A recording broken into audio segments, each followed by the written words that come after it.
Bienvenue sur Africa 24 dans cette édition spéciale de l'Africa Newsroom. Depuis Bangui en Centrafrique, la question du leadership féminin et de l'autonomisation des femmes s'impose comme un enjeu crucial du développement et de la gouvernance en Centrafrique. Pour en parler, nous recevons aujourd'hui Madame Portia Deva Abazed, présidente de la Fédération des associations des femmes entrepreneurs de la RCA. Bienvenue chez Africa 24. Merci beaucoup. Nous avons également Madame Gabrielle Gobelet, présidente du comité d'organisation de Miss Centrafrique. Bienvenue à vous. Merci. Avant de commencer, je vous propose de suivre ce reportage signé par la rédaction d'Africa 24.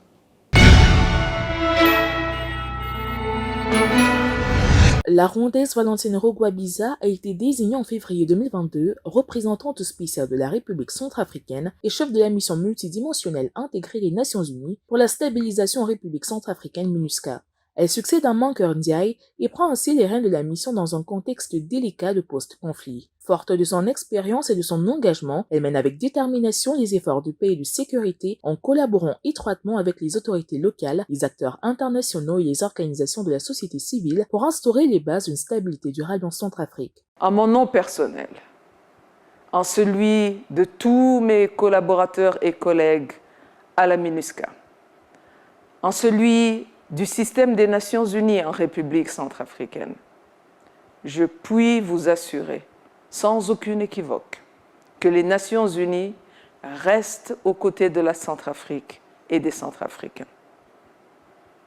Chères Centrafricaines, Centrafricains, avant sa nomination, Madame Rugwabiza a occupé divers postes de haut niveau, notamment représentante permanente du Rwanda auprès des Nations Unies. Son expertise en développement et en diplomatie internationale est un atout majeur dans la mise en œuvre du mandat de la MINUSCA qui soutient la Centrafrique dans l'extension, l'autorité de l'État et de la protection des civils. les tâches prioritaires sont la protection des civils, l'extension de la présence et de l'autorité de l'État, la facilitation de l'acheminement de l'aide humanitaire et bien sûr la protection du personnel des Nations Unies, des installations des Nations Unies. Donc comme vous pouvez le voir, c'est vraiment une mission qui a plusieurs tâches. En 2025, la MINUSCA poursuivra son rôle de soutien au processus électoral avec des élections municipales, législatives et présidentielles prévues dans le pays. Madame Rugwabiza souligne l'importance de ces élections pour consolider la souveraineté politique et sécuritaire de la Centrafrique tout en renforçant les acquis de la paix et de la stabilité. L'année 2025 va être une année électorale en Centrafrique et les 3 élections que j'ai mentionnées auront lieu au courant de l'année 2025.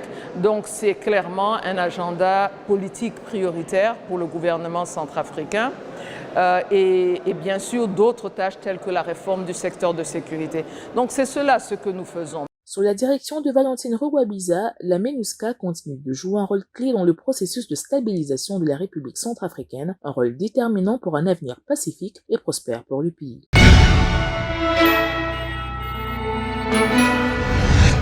Nous sommes de retour sur le plateau de l'Africa Newsroom. Madame Dea Bazen, vous venez de suivre ce reportage. Le leadership de Valentine Rugwabiza à la tête de la MINUSCA en RCA peut-il être considéré comme un véritable modèle de leadership féminin? Alors, bien sûr que oui, parce que je pense que dans ce petit reportage-là, il est clair que la République centrafricaine vient de très loin. Et lorsque nous avons une figure féminine, justement, à la tête de la MINUSCA, ça ne peut qu'encourager ce processus d'autonomisation de la femme, de leadership, de la créativité de la femme, surtout que depuis 2016, nous avons une loi sur la parité. Depuis 2016, nous avons une loi sur la parité qui, déjà, fixe très clairement ce pourcentage de 35% pour les femmes dans les postes décisionnels.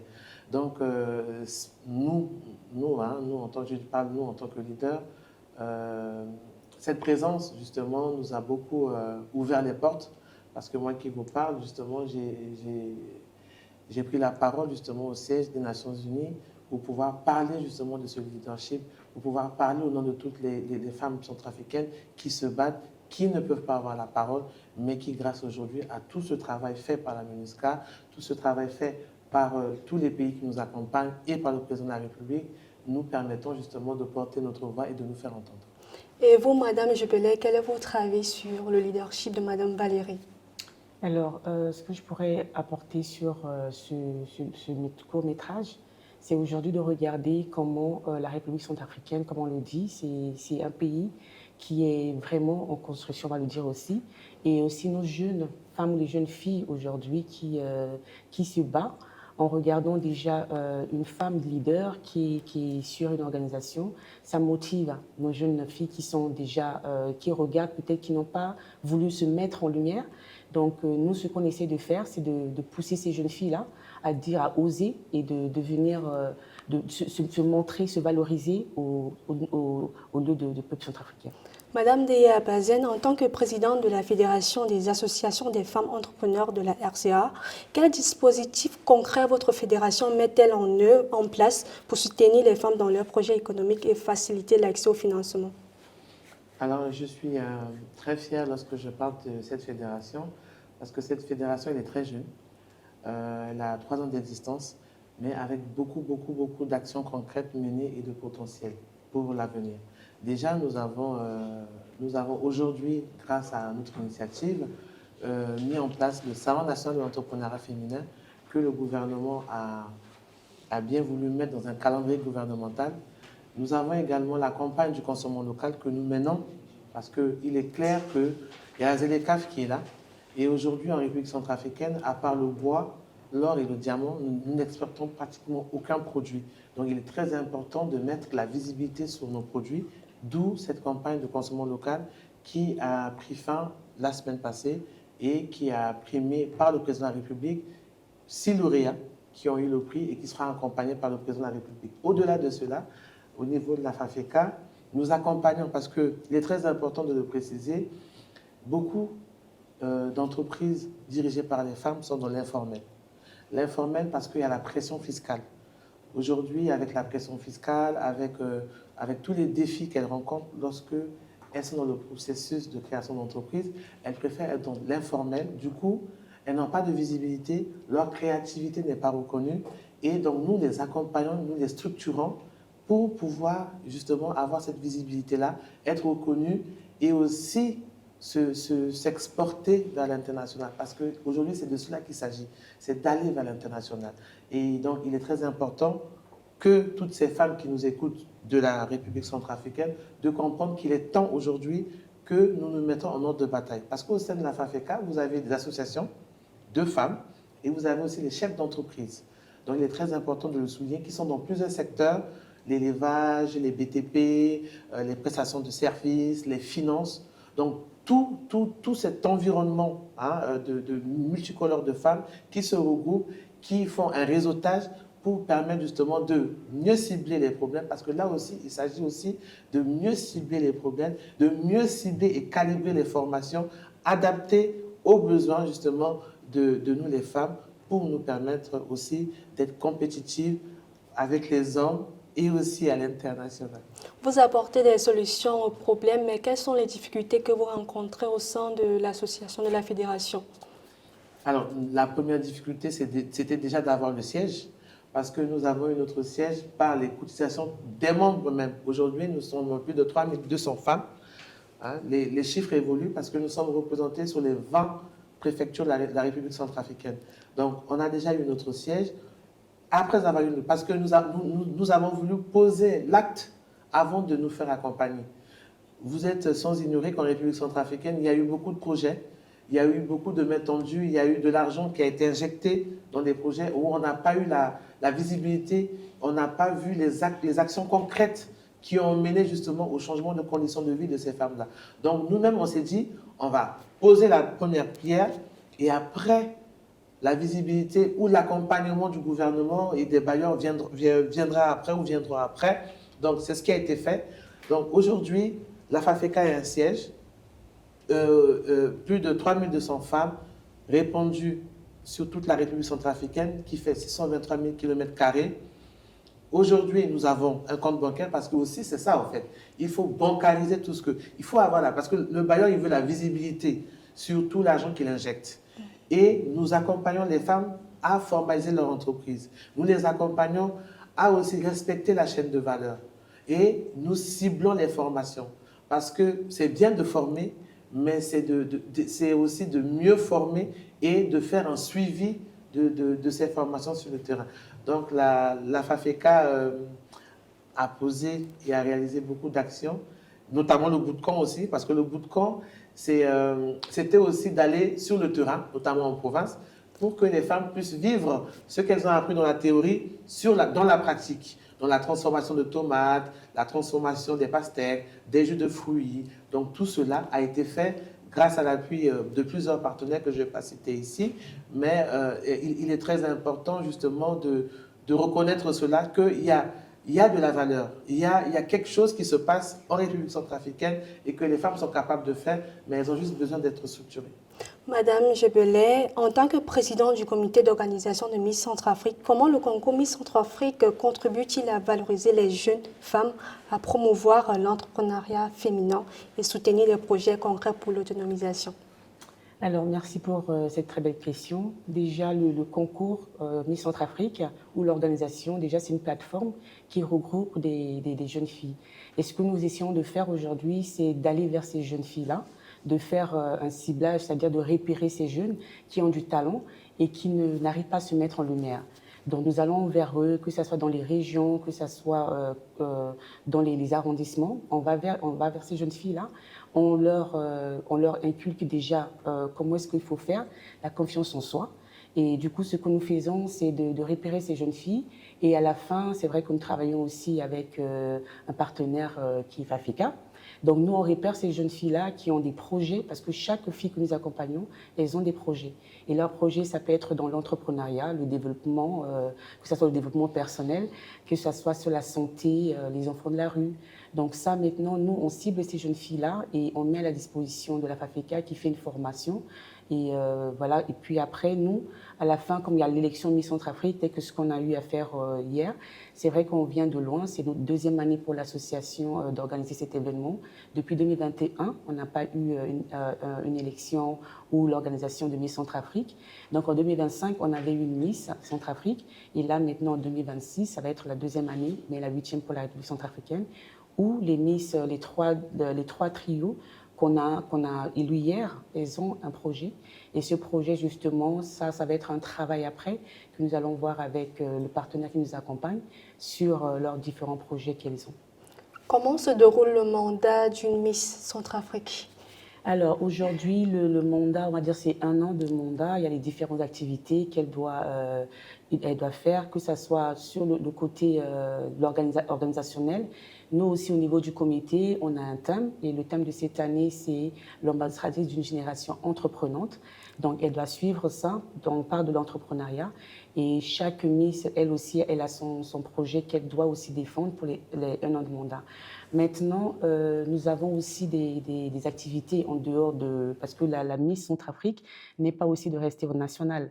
Il faut aussi la pousser, aller aussi à l'international, donc des compétitions à l'international. Donc, c'est ce projet que nous sommes en train de mettre en place pour valoriser la culture centrafricaine et rehausser le niveau de la RCA.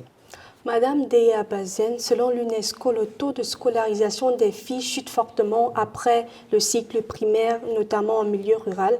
Comment on garantit une éducation continue et de qualité pour les filles en Centrafrique? Alors, je tiens à préciser ici. Je tiens à préciser parce que je vais d'abord dire ce que j'ai à dire et aller vous expliquer un peu le vécu dans les provinces parce que je reviens justement de plusieurs villes de province. Depuis l'an 2000, il y avait moins de 10% des jeunes filles qui atteignaient le secondaire. Il est très important de le souligner. Je dis bien moins de 10%. Les chiffres sont vérifiables, tout ça, sur les réseaux ou tous les moyens nécessaires. À ce jour, là où on parle, là où moi je vous parle, il y a une politique mise en place par le gouvernement de la gratuité de la scolarisation des jeunes filles. Et à ce jour, il y a 80 000 jeunes filles qui ont pu s'inscrire, qui ont pu avoir accès à l'éducation. Ce chiffre, il est là, mais il y a aussi une réalité de terrain. Il est très important de faire un travail auprès des parents. Moi, j'étais en j'étais dans une province, plusieurs provinces de la République centrafricaine, où je suis arrivé dans des causeries éducatives, parce que quand j'arrive, il est très important de connaître un peu le milieu en causant avec les femmes, connaître leurs difficultés. Et en causant avec ces femmes-là, à l'heure où moi, je sais que c'est l'heure où un enfant doit se trouver à l'école, il y a des jeunes filles à la maison. Et lorsque je leur pose la question, elles me disent qu'elles n'ont pas pu atteindre, elles ne sont pas là à l'école, à quoi bon pousser leur fille à aller à l'école? Elle doit rester à la maison, s'occuper des petits, et la maman ira au champ. Vous comprenez? En fait, c'est que les occupations champêtres, comme la maman ne peut pas amener le bébé ou les enfants au champ, donc la plus grande ou la plus jeune s'occupe des plus petits. Alors, moi de leur dire, aujourd'hui avec cette politique mise en place par le gouvernement, par la politique justement de notre pays, de cette gratuité pour les jeunes filles, il est très important qu'elles s'organisent en groupement, de faire justement ce système rotatif de garderie. Parce que si toutes les filles, tous les enfants doivent, surtout les filles, les jeunes filles, doivent rester à la maison, nous sommes en danger. D'ici 10 ans, 20 ans, ce pays est en danger. Parce que lorsque le président de la République a toujours l'habitude de le dire, former une fille, c'est former, c'est garantir l'économie, la stabilité de toute une nation. Donc, on a mis ce système en place avec justement ces femmes que nous sommes en train justement de dupliquer dans plusieurs provinces, de faire sous forme de garderie rotative. Donc, celle qui est à la maison aujourd'hui peut garder les enfants des autres, on les accompagne à l'école et au retour de l'école, de leur préparer à manger. Parce que c'est de ça aussi qu'il s'agit. C'est ce système de cantine scolaire qu'elle peut faire avec justement les produits du champ. Et les autres peuvent aller justement faire leurs travaux et revenir le soir. Parce que, en fait, quand elle quitte le matin, elle revient le soir. Est-ce que ce système est effectif jusqu'à aujourd'hui? Aujourd'hui, nous travaillons à rendre cela sur toute l'étendue du territoire. Ce n'est pas facile parce que l'accessibilité aussi dans certaines provinces, aujourd'hui, n'est pas évidente parce qu'il faut se le dire aussi. Mais nous travaillons à rendre cela. On a déjà ce cas-là au niveau de Sosso-Nankombo, de Berbérati, où nous travaillons déjà à ce système-là et nous voyons les résultats.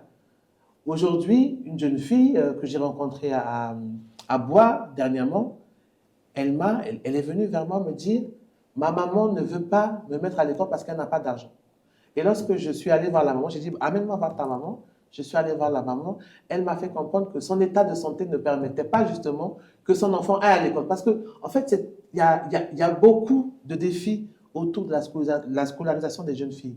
Mais avec les leaders, avec les femmes leaders, nous devons travailler justement à cela, travailler à ce que celles qui n'ont pas cette clairvoyance, qui ne comprennent pas encore le pourquoi d'envoyer son enfant à l'école, on puisse travailler justement à les sensibiliser, à leur permettre de ramener les enfants et de profiter de cette politique de gratuité scolaire qui est mise en place par le gouvernement de la République centrafricaine.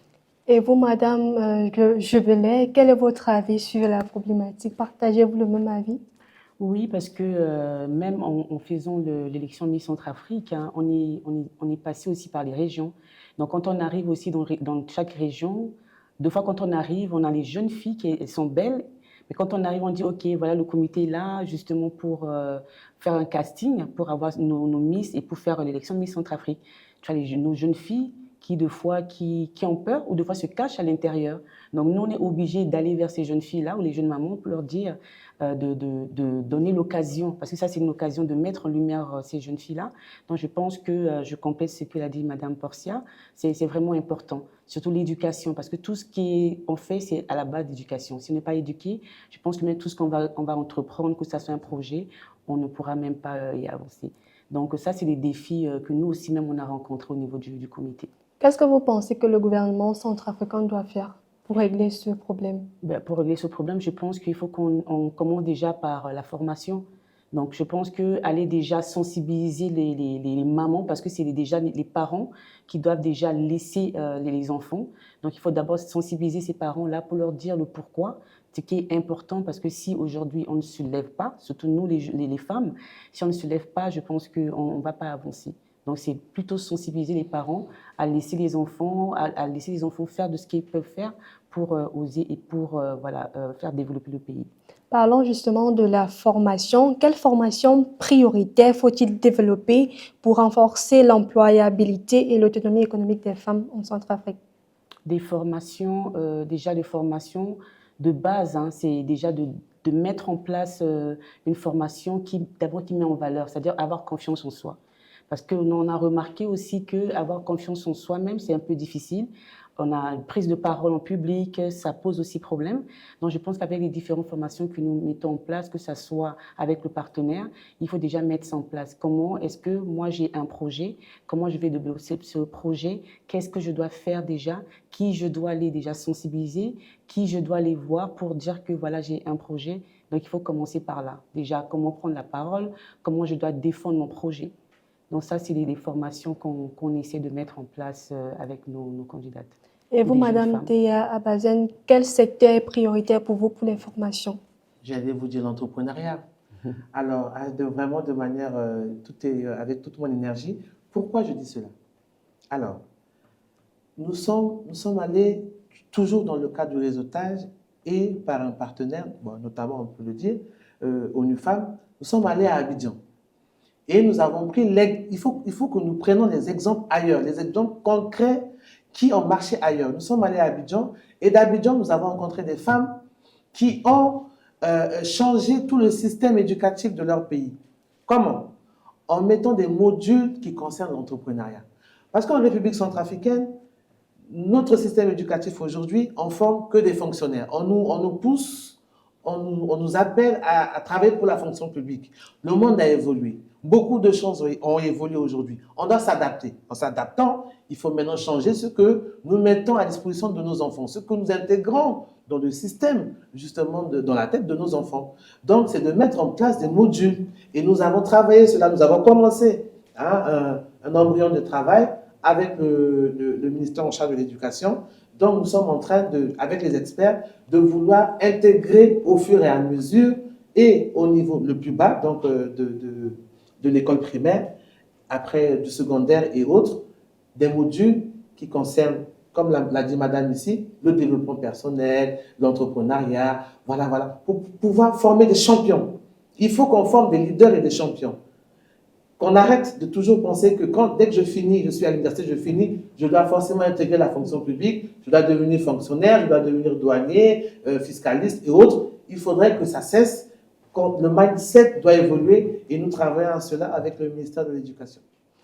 Madame, Monsieur, c'est la fin de cette première partie de l'Africa Newsroom. Nous revenons dans un instant.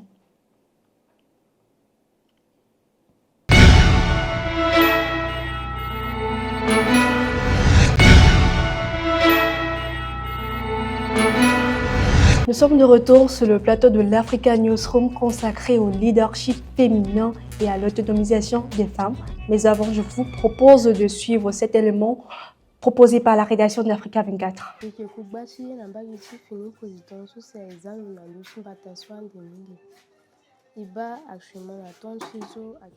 Personnellement, j'attends beaucoup du nouveau président et de son gouvernement.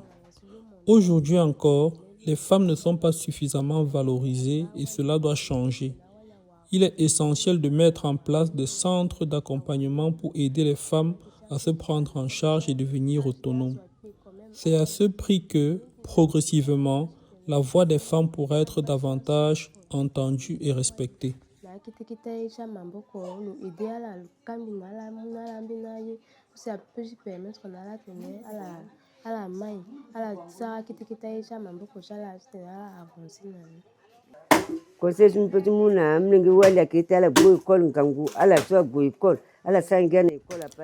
Je conseille aux jeunes filles d'aimer et de s'investir pleinement dans les études.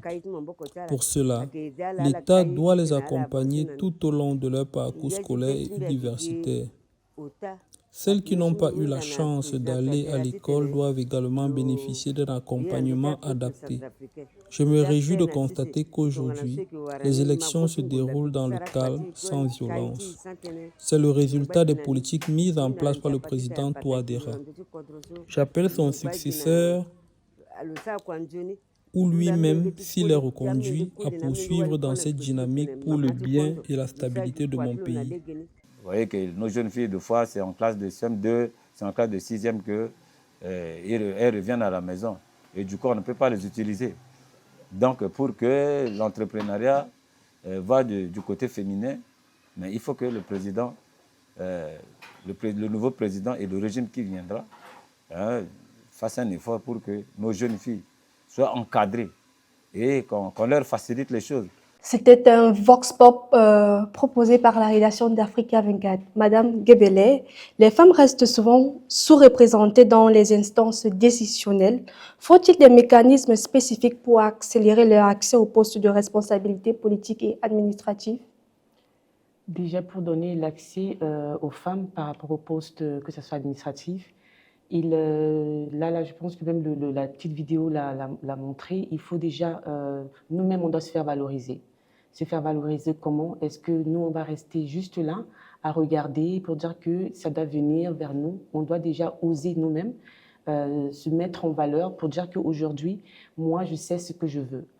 Si on sait ce qu'on veut, parce que le leadership, c'est ça. Il faut déjà se former soi-même. Si on n'est pas formé, on ne peut rien faire, que ce soit des postes, mais si toi-même, tu n'es pas formé. Donc déjà, moi-même, j'ai un projet. Qu'est-ce que je dois faire? Est-ce que je dois rester là? Je regarde comment ça se passe? Ou est-ce que je dois me rapprocher des groupes, des personnes qui sont déjà des experts en la matière pour m'aider, pour dire que voilà, j'ai ce projet, mais je ne sais pas comment commencer avec ce projet. Donc si déjà nous-mêmes, on doit être déjà open et aller vers ces gens, ces experts-là, pour leur dire que voilà, j'ai un projet et j'aimerais bien que vous m'accompagniez sur ce projet, je pense que le leadership féminin va vraiment être mobilisé ou être vraiment développé dans ce pays. Donc moi, le conseil ou pour voir comment est-ce qu'on peut mettre ce leadership en place, c'est d'oser, d'aller vers les experts pour leur dire que nous avons besoin d'aide. Mais si on n'ose pas aller demander, je pense que nous-mêmes, on se met déjà un frein et là, ça ne va pas faire avancer le pays. Madame Deya Bazen, partagez-vous le même avis? Je vais renforcer ce que ma très chère grande sœur a dit ici. Je veux renforcer cela. Pourquoi je dis je vais renforcer? Parce qu'aujourd'hui, quand on parle de l'autonomie de la femme, de l'entrepreneuriat des femmes, ce n'est plus dans les discours. Il y a des actes qui ont été posés. Il y a des réalisations qui sont là. Il faudrait que chacune de nous puisse s'approprier justement tous ces textes. Il y a l'Observatoire national de la parité. Cet observatoire existe pour faire le suivi et l'évaluation de la loi. Donc, là, il s'agit peut-être de renforcer, de donner tout pouvoir et de renforcer justement cet observatoire-là. Et aussi, j'ai vu ici ma très chère petite sœur ici a parlé des centres, qu'il faut plus de centres. Oui, il faut plus de centres. Oui, il faut plus aussi d'engagement. Mais l'engagement est là à travers les textes. Maintenant, le travail doit venir de nous. J'insiste. L'État n'est pas défaillant. L'État fait ce que l'État peut faire. Maintenant que chacune d'entre nous, prenons nos responsabilités. L'entrepreneuriat des femmes en République centrafricaine, il y a 10 ans, il y a 15 ans, n'était pratiquement pas visible. Aujourd'hui, c'est visible, c'est structuré. Nous avons eu le prix Iforchi. Ce prix, il est très important de le souligner ici. Si nous avons le prix Iforchi, c'est pour dire justement que nous sommes champions. Champions en termes d'accompagnement et de visibilité pour la femme. Il y a aussi le Salon national de l'entrepreneuriat féminin. Je pense qu'au niveau de l'Afrique centrale, si au Cameroun, je pense aussi, parce que nous avons pris exemple sur le Cameroun, si nous l'avons fait chez nous, et qu'aujourd'hui c'est porté par le gouvernement, je pense, j'insiste, qu'il ne faut pas seulement prendre son téléphone et attendre, voir les réseaux, fouiller sur Facebook un peu des inutilités, mais il faut aller vers l'information. L'information est là, dans les ministères. Mais les ministères aussi, ils doivent faire leur travail de communiquer. Parce que vous pouvez avoir les textes, vous pouvez avoir tout le dispositif qui est là, mais si l'intéressé, celui à qui le texte est destiné, n'est pas au courant que ça existe pour moi, pour me faire avancer, mais nous sommes en train de tourner en rond. Les jeunes aujourd'hui se font de l'argent avec les réseaux sociaux, notamment les influenceuses. Sont-elles considérées comme des leaders dans le domaine de l'entrepreneuriat? Alors, j'allais vous reposer la question. J'allais vous dire, est-ce de la manipulation ou du leadership? Parce que c'est de ça, en fait, qu'il faut être éclaireur et éveiller justement les consciences. Il y a beaucoup de manipulation dans cette histoire d'influenceuses, de réseaux sociaux et autres. Donc, je préfère, moi, être sur le terrain. Je préfère être sur le concret. Aujourd'hui, si je sillonne les provinces, si je pars toucher le concret, les réalités, c'est justement pour pouvoir ne pas venir mentir, m'asseoir ici, sur votre plateau et raconter n'importe quoi. Je dis ce que je vis et je dis ce que j'ai vécu aussi. Parce que la femme en République centrafricaine, comme l'a si bien dit Mme Guigbele ici, c'est question de sortir de sa zone de confort. C'est question de pouvoir, de vouloir et de décider que je peux le faire. Nous pouvons le faire. L'entrepreneuriat est là. Les femmes entreprennent sans savoir qu'elles sont en train d'entreprendre. Parfois, elles font l'entrepreneuriat de survie. Justement, il y a aussi l'entrepreneuriat de survie. Et nous, au niveau de la FAFECA, nous accompagnons justement ces femmes-là. Nous leur donnons accès à l'information. Tu veux entreprendre, tu veux être autonome, voilà le processus. Et ce processus, parfois, nous ne voulons pas suivre le processus, nous sommes pressés. Aujourd'hui, nous voyons beaucoup de femmes, pour ne pas aussi les citer, sur les réseaux, influentes avec voilà, toute leur belle vie et autres. On veut être comme elles. Mais il y a un processus. Il y a des règles à respecter. Et cela, il va falloir de la patience. Il faut de la détermination. Il faut de la résilience. Il faut être déterminé. Et il n'y a que par là que nous pouvons y arriver. Parce que madame qui est assise, ma jeune fille, je reviens encore sur votre vidéo, qui est assise dans son fauteuil, qui dit qu'il faut des centres, il faut des ceci, elle est bonnement assise. Mais est-ce qu'elle est allée, ne fût-ce qu'une fois, aller voir le ministère de la famille et du genre ou le ministère du travail pour dire que je suis là, qu'est-ce qui est prévu pour moi? C'est ça aussi dont il s'agit. Donc voilà, je m'excuse d'avoir... Et vous, Madame Guigbele, quel est votre avis sur ces jeunes femmes sur les réseaux sociaux? Ben moi, je vais juste compléter ce que Madame Portier a dit. Aujourd'hui, on peut utiliser l'influenceur, on va dire, hein, être influenceur d'une autre manière. On a aujourd'hui nos jeunes, on va dire en Centrafrique, il y en a beaucoup qui s'appellent influenceurs et tout. Mais déjà, pour valoriser déjà cette visibilité-là, on aurait souhaité que ces jeunes femmes ou jeunes hommes puissent aller aussi toucher du concret. C'est-à-dire qu'aujourd'hui, avec la visibilité qu'ils ont déjà sur les réseaux sociaux, on peut aller déjà en province pour dire que voilà, moi je vais aider dans quelque chose. Là, on parle aujourd'hui, on ne peut pas juste dire que c'est de l'argent qui doit tout faire. Non. Déjà avoir la visibilité, là nous-mêmes on se met derrière notre beaux téléphones que nous avons et on regarde ce qui se passe. Mais on peut aller chercher aussi les informations pour voir comment ça se passe dans les autres pays. Ils peuvent avoir de l'entrepreneuriat digital parce que là, on est tout le temps sur la digitalisation. Donc, on peut aller regarder comment ça se passe au Cameroun parce qu'on parle juste à côté de l'Afrique centrale, comment ça se passe au Cameroun, comment ça se passe au Tchad et ainsi de suite. Et là, je pense qu'on peut dire maintenant, on a fait quelque chose. Là, je reviens derrière mon téléphone pour dire que voilà, j'ai vu ça, comment est-ce que nous, les jeunes, on peut se regrouper quelque part et voir quel projet on peut mener pour avancer le pays. Donc, je pense qu'il faut avoir maintenant commencé à l'utiliser pour être influenceur. Quand on parle du leadership féminin, on parle également des responsabilités familiales. Comment conciliez-vous votre vie personnelle et professionnelle? Alors, c'est la question que tous les jours, je pense qu'on me pose à tout le temps parce que je fais 10 000 choses à la fois. Être avec l'organisation des Miss Centrafrique, aussi avec le sport, aussi avec le travail, aussi avec dans la restauration et des enfants. Je suis maman des enfants, 2 garçons. Donc, je pense qu'il faut, c'est un planning. On doit savoir se planifier. C'est-à-dire quand on se réveille le matin, on sait déjà que voilà, je dois me réveiller, voilà ce que je dois faire dans la journée. Et maintenant, trouver un temps pour être avec les enfants. Parce que l'éducation des enfants, c'est vrai qu'on passe tout notre temps à travailler, mais les enfants sont à l'école. L'éducation, c'est après les professeurs, les maîtres qui prennent en charge du coup de matin jusqu'à midi. Nous, on revient le soir. Il faut trouver toujours un moment pour voir comment est-ce que l'évolution de l'enfant, comment est-ce que ça s'est passé à l'école. Donc ça, c'est très important pour trouver un temps planifié pour avoir un temps avec les enfants. Quel est le message que vous souhaitez adresser aux jeunes filles? Alors, aux jeunes filles qui nous regardent aujourd'hui, je pense qu'on doit se lever.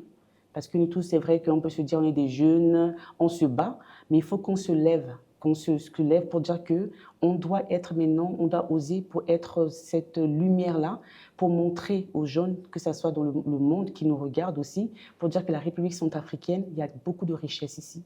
On a beaucoup de choses qu'on peut développer. Donc maintenant, c'est de se tenir la main pour dire que voilà, nous, on va faire... Il y a plein de choses dans l'agriculture, dans l'élevage, la couture, salon de coiffure et digital, parce que là aussi, on peut faire la vente au niveau digital. Donc ça, c'est des choses qu'on doit vraiment se mobiliser pour accompagner. Et on doit ne pas être timide, parce que c'est ça aussi qui nous tue. Donc il faut déjà oser. Si on a un projet, on peut mettre sur les réseaux sociaux, voilà, j'ai mon projet, voilà, j'ai mon petit commerce que je dois faire, voilà ce qu'il faut faire, j'ai besoin d'aide. Là, je suis sûre qu'on va trouver la présidente Fafeka qui est là, qui va peut-être, ah, j'ai vu une image passer, une vidéo passer, il y a une jeune fille qui demande de l'aide. Voilà, au fait, c'est comme ça, je pense qu'on peut développer notre stratégie dans l'entrepreneuriat. Et vous, Madame Deya Bazen, vous avez plusieurs casquettes. Comment conciliez-vous votre vie personnelle et professionnelle? Alors, la gestion du temps, ça ne s'improvise pas. La gestion du temps, ça s'apprend. Alors, au début, justement, madame qui est ici a une entreprise de remise en forme de bien-être dont je suis membre. Et depuis cette dernière temps, elle ne m'a pas vu. Mais ce qui est sûr, je pratique le sport. Alors, je trouve mon équilibre, on va se le dire, dans ma vie familiale. Parce qu'il est très important d'avoir un équilibre. En tant que leader, nous ne devons pas émettre des ondes négatives. Nous devons émettre des ondes positives. Mariée, mère de 6 enfants, voilà, parce que j'aime bien le dire, mes 6 diamants sont là. Mon équilibre est dans ma vie familiale et je communique beaucoup. Parce que je fais comprendre à mes enfants, voilà ce qui se passe, voilà ce que je fais, et ils m'apportent aussi leurs idées. Parfois, quand je me suis habillée pour venir sur votre plateau, mon fils m'a dit, maman, c'est bon, la couleur, ça va. Et je suis arrivée. Donc, du coup, il y a des modules pour la gestion du temps. Donc, ça s'apprend. Donc, j'invite toutes celles qui, justement, n'arrivent pas à concilier tout ça, d'aller sur YouTube, sur les réseaux. Hein, les réseaux, ce n'est pas seulement un côté négatif, il y a un côté positif. Et voir les cours pour la gestion du temps. Donc, voilà un peu mon message, celui que je veux faire passer et comment moi je concilie un peu tout ça à travers le sport, ma vie familiale, le soutien de mes enfants et de mon mari. Et quelles sont les difficultés que vous rencontrez au quotidien? C'est d'être assailli justement de beaucoup de demandes. C'est d'être assailli. J'adore, je suis en train de blaguer, j'adore vraiment le contact avec mon prochain. Les difficultés, au début, je voyais les difficultés en question comme des difficultés. Mais maintenant, je prends les difficultés comme des tremplins. Les difficultés, quand il y a une difficulté qui vient devant moi, je considère cela comme étant un message pour que je trouve la solution. Donc, en général, je suis peut-être le seul être humain au monde à dire que je n'ai pas de difficultés, mais je considère que toutes les difficultés sont des bénédictions. Comment vous vous voyez dans 10 ans? Dans 10 ans, je vais peut-être frustrer et blesser certaines personnes, mais je vais être président de la République, pourquoi pas. Félicitations en avance. Merci beaucoup. Merci beaucoup. Voilà, je vais être président de la République ou en train de diriger, parce que ça, c'est une vision que j'ai. Je veux réunir tous les enfants qui vivent dans la rue dans un grand centre. Donc, j'ai le projet, j'ai déjà le terrain, donc c'est ce que je veux faire. Si je ne finis pas président de la République, je pense que je vais diriger ce centre-là. Ces enfants, ils ont beaucoup de potentiel. Je vous assure, quand je discute avec eux dans les rues, c'est dommage qu'il n'y ait pas ce focus un peu sur ces enfants, de les regrouper, parce que je pense aussi, ça c'est une faille aussi de l'État. L'État ne peut pas laisser ses enfants comme ça dormir dans les rues, mais il est très important. J'espère qu'avec l'aide de Dieu, je vais pouvoir faire cela. Et vous, Madame Gebele, comment vous vous voyez dans 10 ans? Très bonne question. Alors, dans 10 ans, je pense que j'avais déjà un projet. Je pense que moi, c'est d'être cette modèle, une femme modèle là que les gens peuvent regarder à travers. C'est-à-dire qu'aujourd'hui, moi déjà, j'ai commencé avec l'association qui est l'IAM Group, qui doit regrouper, qui doit mettre en valeur les jeunes dames, les jeunes centrafricaines qui ont des difficultés déjà à se mettre en valeur et qui n'aiment pas oser. Et je pense qu'il y a eu beaucoup, ces 2 années que j'ai passées en tant que présidente du comité Miss Centrafrique, il y a beaucoup de ces demandes. Même les parents qui appellent pour dire que je veux bien, parce que c'est vraiment une plateforme qui met en valeur nos jeunes femmes centrafricaines, je veux bien que ma fille puisse être, comment vous faites, est-ce qu'elle peut s'inscrire, même en retard, même hier, pendant la finale, les gens disent, je veux bien que ma fille puisse être là, puisse s'inscrire. Donc nous, c'est un projet que je suis en train de voir mettre en place en 2026, avoir un centre de formation, surtout de formation, pour ces jeunes qui veulent déjà commencer à être, c'est pas que la beauté, hein, parce que ça commence là, mais c'est pour mettre en valeur ces jeunes filles. Et voilà, donc j'ai plusieurs projets dans le cadre de sport aussi pour accompagner, parce que je joue au basket, pour accompagner, voilà, pour accompagner ces jeunes dames, surtout en Centrafrique, parce qu'au niveau de basketball, c'est pas vraiment développé. Donc c'est surtout dans l'arrière-péri et tout ça, et surtout la commission féminine, c'est pas vraiment développé en Centrafrique. Donc c'est quelque chose que ça me tient vraiment au cœur pour accompagner ces jeunes dames-là. Nous arrivons au terme de cette émission. Un dernier mot à dire aux jeunes filles qui nous écoutent. Alors, le dernier mot que je peux dire aux jeunes filles qui nous écoutent, c'est d'oser. Oser et pour entreprendre, parce que l'entrepreneuriat, c'est très important. On ne va pas se regarder, les autres le font et nous, on reste là pour dire que moi, je ne peux pas. Alors moi, j'attends qu'on vienne me dire non, on doit oser, on doit aller de l'avant. Donc, c'est le seul message que je peux passer aux jeunes filles qui nous regardent aujourd'hui. Et vous, Madame Deya Bassi? Alors moi, je vais juste leur dire de se réveiller chaque matin en se regardant dans le miroir, en disant cette phrase, je suis le pouvoir. Tous les matins, tout simplement. Je suis le pouvoir, c'est la fin de cette émission. Restez sur Africa 24, l'information continue.